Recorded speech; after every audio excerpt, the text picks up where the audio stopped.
प्रीत जडली हृदयी भाग 36. मागील भागात. रात्री घरी यायला तुषारला 10 वाजले होते. तुषार आणि रवी दोघांनी सोबतच डिनर केलं. घरातील एक नोकर फक्त त्यांची वाट पाहत जागा होता आणि त्यानेच त्या दोघांना जेवायला दिलं होतं. जेवण करून रवी आणि तुषार आपापल्या खोलीत झोपायला गेले. तुषारने त्याच्या रूममध्ये पाहिलं, पण आज त्याच्या रूममध्ये त्याला काव्या दिसली नाही. आता पुढे. त्याने रूममध्ये सगळीकडे पाहिलं, बाथरूममध्ये असेल म्हणून त्याने बाथरूमचं डोअर ओपन करून पाहिलं, पण तिथं पण त्याला ती दिसली नाही. बाजूच्या रूममधून तिचा खोकल्याचा आवाज आला आणि त्याला समजलं की ती त्याच्या समोरच असणाऱ्या गेस्ट रूममध्ये आहे.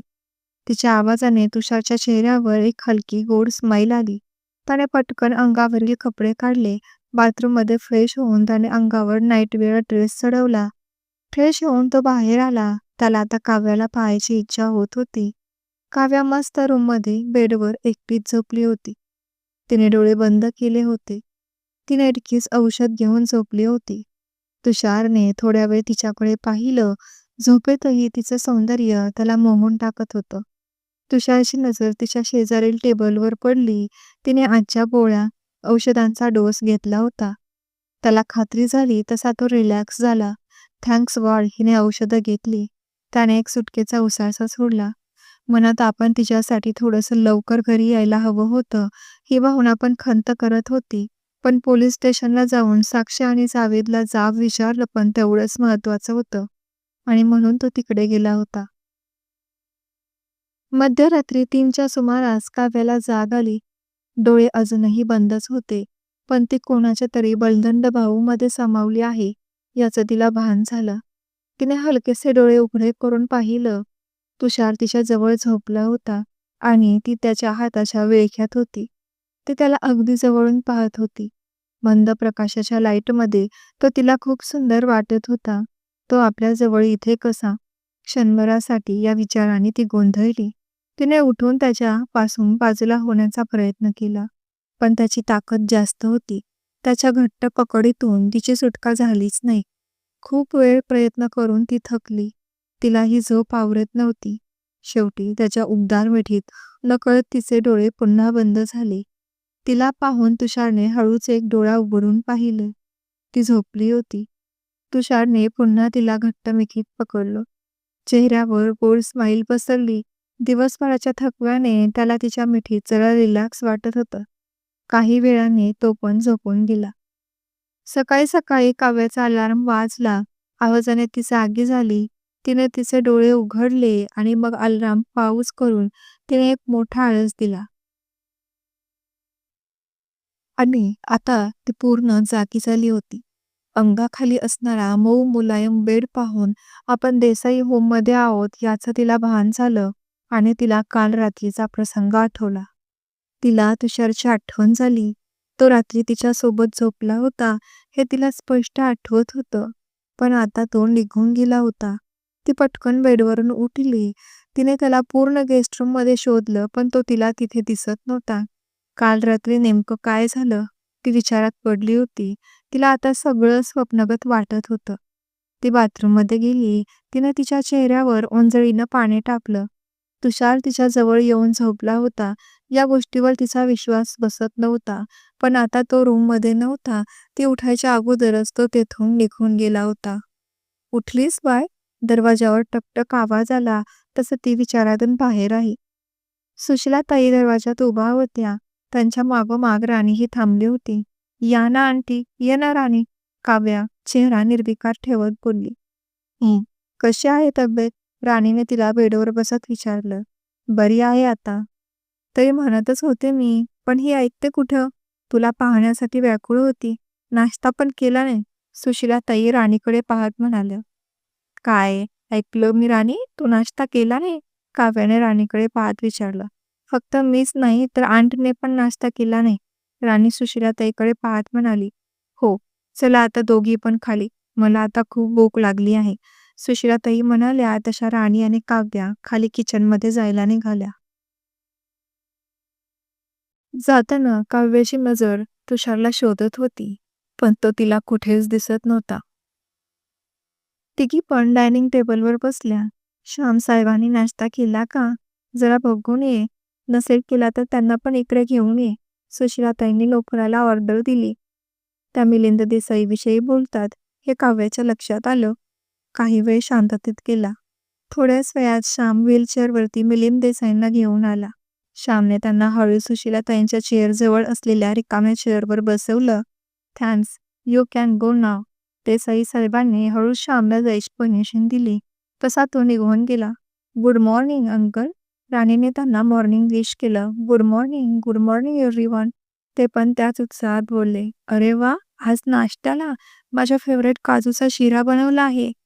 त्यांनी शिऱ्याचा सुगंध घेतला. चेहऱ्यावर एकदम आनंदी एक्सप्रेशन दिसत होते. तुमच्या सुनबाईने बनवला आहे. सुशीलाताई राणीकडे पाहत बोलल्या. देसाई साहेबांनी एक घास खाल्ला. वा सुनबाई, खूप उत्तम केलात हे. आता तुम्ही जोपर्यंत इथे आहेत तोपर्यंत मला रोज असाच ब्रेकफास्ट हवा आहे. मिलिंद साहेब चम्मचने नाश्ता करत बोलत होते. त्यांचे शब्द ऐकून राणीच्या चेहऱ्यावर हॅपी एक्सप्रेशन आली. काव्या मात्र त्यांच्याकडे बारीक ऑब्झर्व करून पाहत होती. नाही मिळणार रोज. आधी शुगर जास्त आहे तुमची. आणि तसंही सुनबाई इथे 2 दिवसासाठीच आहेत. सुशीलाताई बोलल्या. तसं राणीने चमकून त्यांच्याकडे पाहिलं. म्हणजे मला तसं नाही म्हणायचं. ते रवी आणि तुषार बाहेर फिरायला जाणार आहेत ना. राणी पण खूप दिवसापासून बाहेर गेली नाही. ते उद्याच फिरायला जाणार आहेत. अगोदर राणीच्या घरी आणि तेथून 2 दिवसासाठी पिकवत. मग सुनबाईच्या हातचा शिरा तुम्हाला रोज कसा खायला मिळणार? सुशीलाताईंनी नकळत तुषारचा विषय काढला आणि मिलिंद साहेबांच्या चेहऱ्यावरील हावभाव थोडेसे चिंतेत बदलले. म्हणजे तुषार पण जाणार आणि आम्हाला माहीत पण नाही. याचा अर्थ तो अजूनही आम्हाला आमचा हक्क देत नाही. कधी त्याचा राग जाईल? मिलिंद साहेब निराश होऊन बोलले. जाईल हो, तुम्ही पण ना. एवढी छान सुनबाई आहे समोर आणि तुमचं मात्र हे असं. आम्हाला नाही आवडत. सुशीलाताईंना पण आता आतून तुषारच्या वागण्याचं वाईट वाटत होतं. पण त्या मिलिंद साहेबांचं लक्ष वळवण्यासाठी असं बोलल्या होत्या. बरं, ठीक आहे. पण तुषार का जात आहे? रवी आणि राणीच्या मध्ये तुषार एकटाच जातोय. मिलिंद देसाई पण आता बळच आव्हानात म्हणाले. नाही अंकल, रवी आणि मी आतापर्यंत तुषारसोबत फिरायला जाण्यासाठी थांबलो होतो. यांनी तुषारशी या विषयावर डिस्कशन केलं आहे. त्यांनी पण सोबत यायला होकार दिला आहे आणि त्यांना सोबत म्हटलं तर काव्या येणार आहे आमच्यासोबत. आजी तिची खूप आठवण काढते. राणी बोलून गेली आणि तिचं बोलणं ऐकून काव्याने चमकून राणीकडे पाहिलं. जाऊ द्या ना, त्याचं मन थोडंसं फ्रेश राहील.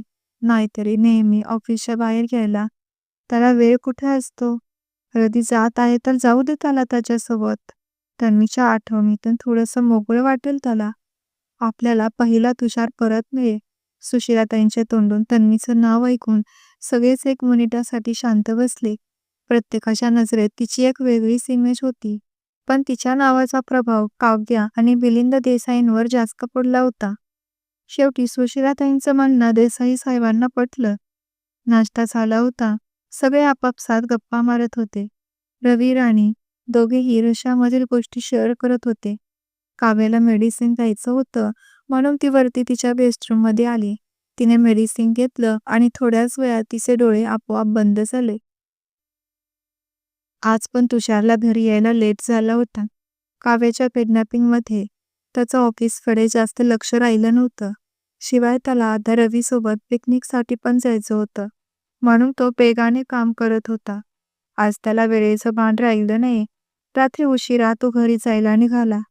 त्याच्यासोबत काव्या पण पिकनिकसाठी येणार आहे ही गोष्ट तुषारला माहीत नव्हती. त्याला तिला एकटीला सोडून फिरायला जायची इच्छा नव्हती. पण रवीमुळे तो जायला तयार झाला होता. आजही काव्या तिच्या गेस्ट रूममध्ये होती. अचानक तुषारच्या खोलीचा दरवाजा उघडला. तिने रूममधून हळूच डोकावून पाहिलं. तुषार आला होता. तिने घड्याळात पाहिलं. रात्रीचे 10:30 झाले होते. तिचं हृदय पाहून आता व्हायब्रेट व्हायला सुरू झालं होतं. काव्या तिच्या रूममध्ये बुक वाचत होती. तिला अचानक काहीतरी सुचलं आणि तिने तिच्या रूममधील लाईट बंद केली. तिने बेडवर अंग टाकलं आणि डोळे बंद करून पडून राहिली. नकळत श्वास वाढला होता. कान पण त्याच्या रूममधील हालचालीकडे लक्ष देत होते. सकाळपासून ती त्याला पाहण्यासाठी व्याकुळ होती. तिची एकदा रूममधून बाहेर येऊन त्याला पाहण्याची इच्छा झाली, पण तो समोर आल्यावर मात्र तिला भीती वाटायची, म्हणून ती तशीच बेडवर पडून राहिली. काही वेळाने तुषारच्या रूममधील आवाज शांत झाला. काव्याला वाटलं तो आता झोपला असेल, म्हणून तीही आता रिलॅक्स झाली. थोड्या वेळाने तिला गाढ झोप लागली. मध्यरात्री तिला अचानक जड वस्तू अंगावर पडल्यासारखं वाटलं. तिनं घाबरून डोळे उघडले. तुषार तिच्या जवळ येऊन झोपला होता. कामामुळे तिला नीट पाहता येत नव्हतं. त्यात ती त्याच्या समोरील रूममध्येच होती. तिला पाहिल्याशिवाय त्याला झोप लागत नव्हती. तो तिला पाहत तिच्या शेजारी झोपला होता. काव्यानं पाहिलं, तुषारचा हात तिच्या अंगावर होता. ती त्याच्या मिठीत होती. त्याला असं जवळ पाहून तिच्या हृदयाचा ठोकाच चुकला. आज मात्र ती पूर्ण जागी झाली होती. तिने त्याला आवाज देण्याचा प्रयत्न केला, पण घसा कोरडा पडला होता. भीतीने तिच्या घशातून बाहेर आवाज निघालाच नाही. तिने तिच्या मिठीतून स्वतःची सुटका करण्याचा प्रयत्न केला, पण तो थकलेला होता. त्याचा डोळा उघडत नव्हता. त्याने तसंच झोपेतच तिला आणखी जवळ ओढून घेतलं. काव्याचं तर पाणीच झालं होतं. त्याच्या अशा वागण्याने ती गुलाबी झाली. तिलाही ती मिठी हवीशी वाटली. पहाटे मंद हवेचा झिरका खिडकीतून खोलीत आला. काव्य त्या हवेच्या स्पर्शाने जागी झाली, पण आता तिथे तुषार नव्हता. तर मग मैत्रिणींनो, कशी वाटली कथा? आवडली ना? भाग आवडला असेल तर प्लीज एक छोटीशी कमेंट करून नक्की मिळवा, कारण तुमची एक छोटीशी कमेंट मला पुढचा भाग लिहायला प्रोत्साहित करते. थँक यू फॉर वॉचिंग माझे चॅनेल. भेटूया नवीन भागासोबत प्रत्येक सोमवारी आणि गुरुवारी